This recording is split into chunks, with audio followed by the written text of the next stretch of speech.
tere!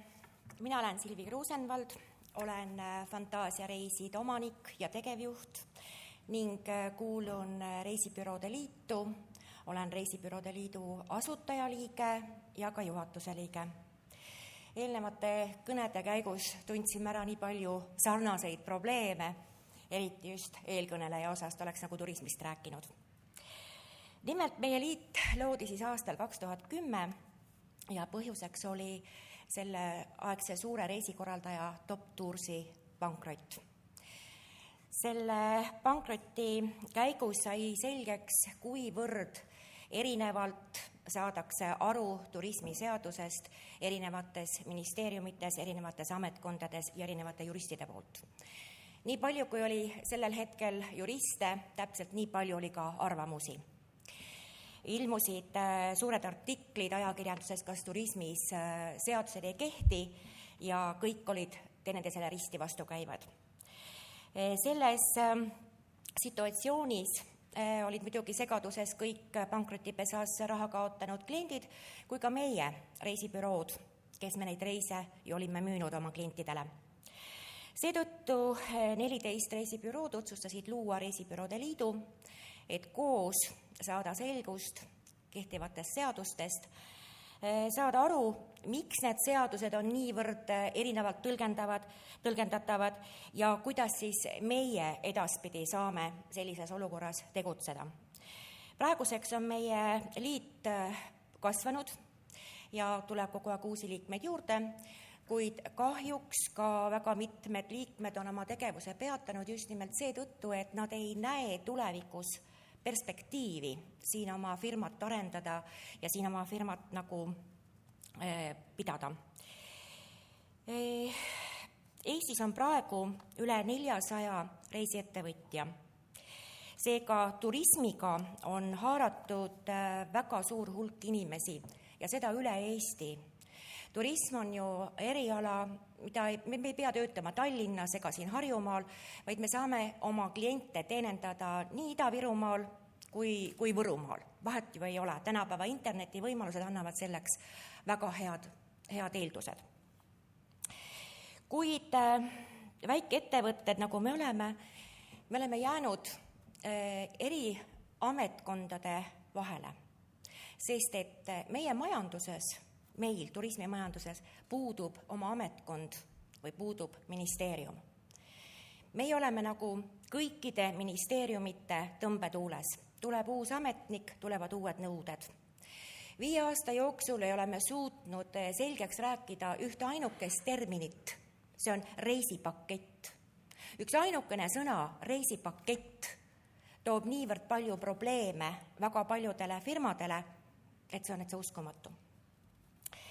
Kui me arvestame sellega, et Eestis üldse on kuskil 80% väikeettevõtted, siis me leiame, et väikeettevõtted vajavad riigi toetust ja riigi abi, et nendes seaduste rägastikus, Euroopa Liidu direktiivides ja normides ellu jääda.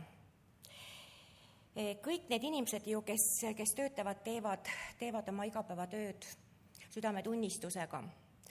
Nad võivad küll olla väikeettevõtted, kui nad annavad vähemalt paarilegi inimesele tööd. Nad maksavad riigimakse, nad on meie elus vajalikud. Kuigi meie liit koosnebki just väikeettevõtetest, me oleme ise töötavad firmajuhid, me igapäevaselt näeme oma kliente, me kohtume oma klientidega, me tunneme nende soove ja nemad tunnevad meid, nad usaldavad meid. Me oleme tegutsenud juba pikka aega, siis järelikult selline väikeettevõtlusvorm on Eestile vajalik. Kui nüüd aga vaatame neid direktiive, mis on praegu ja eriti veel, mis on praegu töös ning peatselt seadusena Eestis vastuvõetavad, siis kahjuks peame ütlema, et uue direktiivi Eestis vastuvõtmisega kaovad enamalt jaolt reisibürood Eestis ära. Mitte seetõttu, et meid ei ole vaja, vaid seetõttu, et seadused tehakse niivõrd, öeldakse, kõrgeteks, et me ei ole võimelised neid enam tagama. Kui praegu reisiettevõtjana tegutsedes kes tegutsevad edasimüüjana, on vaja seada tagatis tarbijakaitse jaoks ja minimaalne tagatis on 13 000 eurot. Siis need reisibürood, kes tegelevad väikeste kas bussireisidega või viivad väikseid grupireise kultuurireisile, nende minimaalne tagatis on praegu 32 000.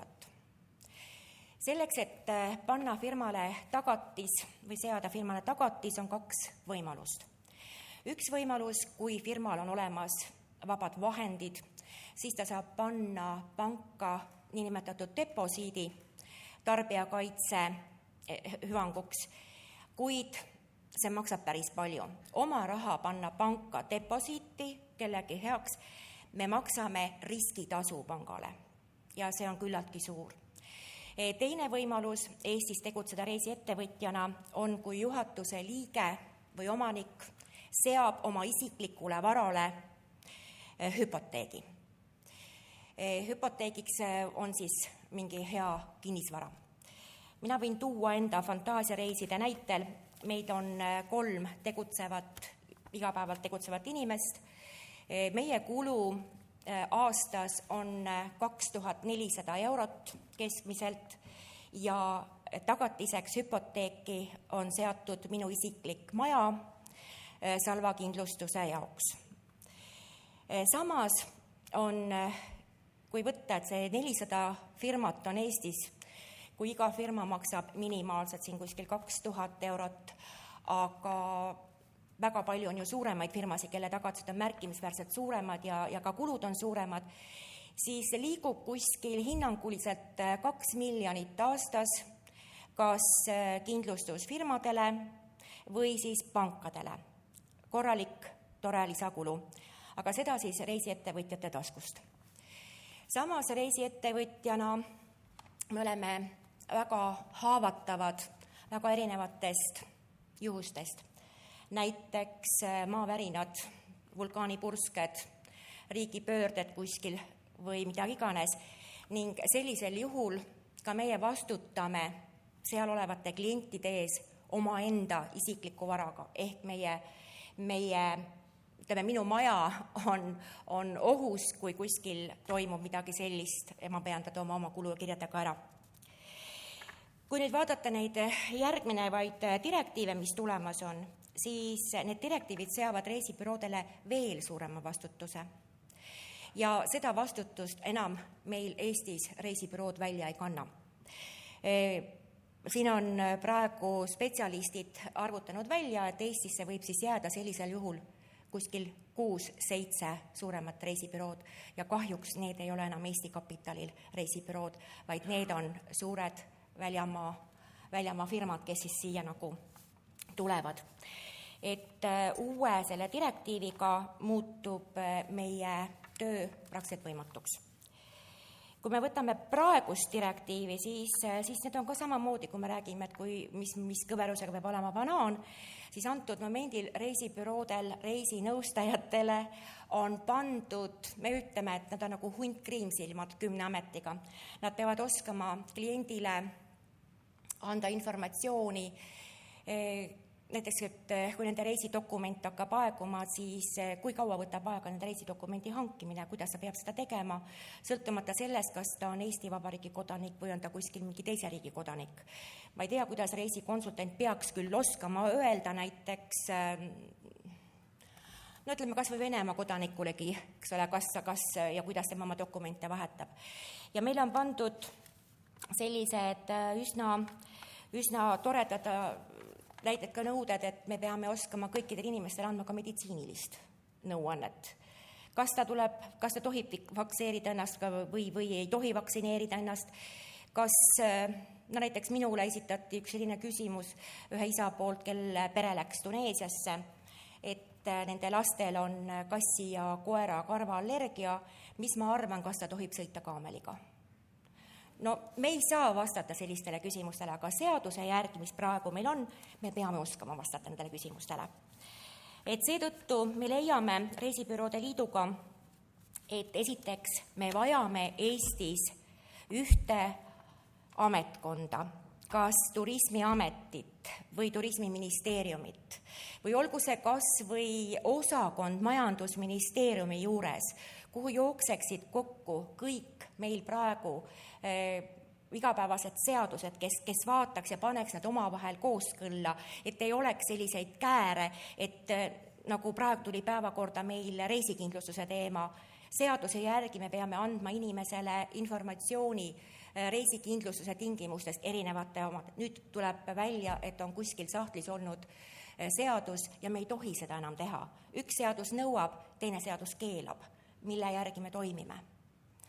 Et minu seisukoht ja meie seisukoht on see, et kõiki direktiive, mis Euroopa Liidust tuleb, ei peaks me võtma vastu üks ühele, me peaksime nad kohandama ikka meie oludele, meie riik on väike, meie rahvaarv on väike, meie ettevõtjad ongi väikesed ja hävitada Eesti turism selliste suurte Euroopa Liidu direktiividega.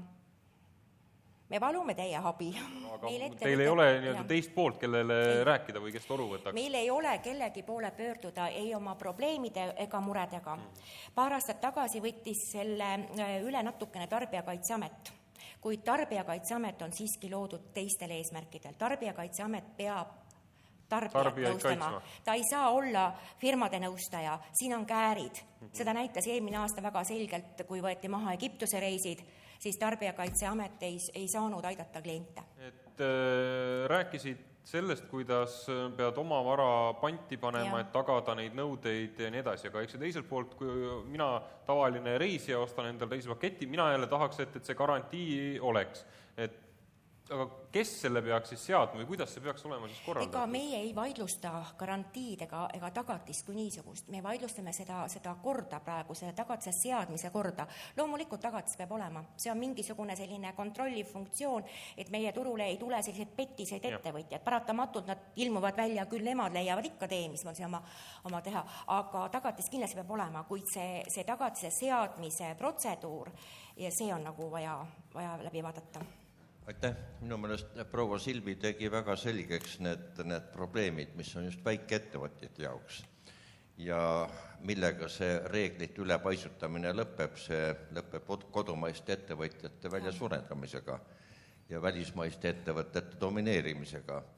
Siin oli üks mõiste, see reisipakett, et sellest ei saa ikka kuidagi ühte meelt, et milles see vaidlus seisab. Ja teine ma meenutaks, et see Turismiamet, see ei oleks uus amet, see oleks taastamine tegelikult. Meil oli Turismiamet ja Eesti on ju turismiriik, nii et see oleks päris loomulik. Meil on nii oluline välisturistide osakaal, et oleks keskne organisatsioon, kes seda koordineeriks. Just. Sellise ametkonna järgi me tunnemegi vajadust, kuhu tuleksid kõik seadused konkreetselt kokku, kus ei tekiks neid kääre, kes vaataks, et need seadused saaksid ka toimida. Just sellise järgi me tunneme puudust. Ma arvan, et Majandusministeeriumis kindlasti oleks selline ressurss olemas. See sõna reisipakett, seaduse järgi on reisipakett, mis koosneb paarist erinevast reisiteenusest samaaegselt, mis on müüdud ühtse hinnaga. Nagu charterreisid siin lähevad, seda loetakse reisipaketiks. Kuid nüüd viimasel ajal on hakatud reisipaketiks, tahetakse panna reisipaketiks ka need, kui inimene ostab eraldi lennukipileti ja ostab näiteks 2 kuu pärast, leiab, et tal ei ole aega tegeleda hotelli otsimisega ja palub lisaks otsida hotell. Ja sellisel juhul juba tahetakse seda tõlgendada reisipaketina, kuigi nad on ostetud erinevatel aegadel ja erinevate hindadega. Et siin on suur vahe. Reisibüroo jaoks on selles vahe. Aga aitäh siis, Silvile. Ja kindlasti paneme need mured kirja.